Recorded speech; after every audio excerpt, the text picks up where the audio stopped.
What's up, guys? Coming at you with a quick video on the fourth wheel swap of the year. And here it is. The Chevy 2. Sitting on a fresh set of wheels from the Japan Historic set. Car came out pretty good. It actually sits lower than the stock height.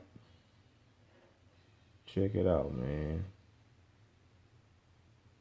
Kind of makes it look like a low rider.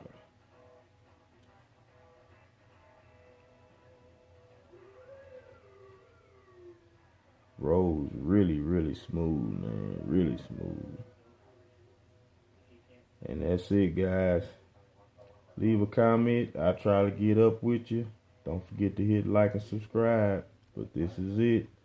The fourth wheel swap of 2018.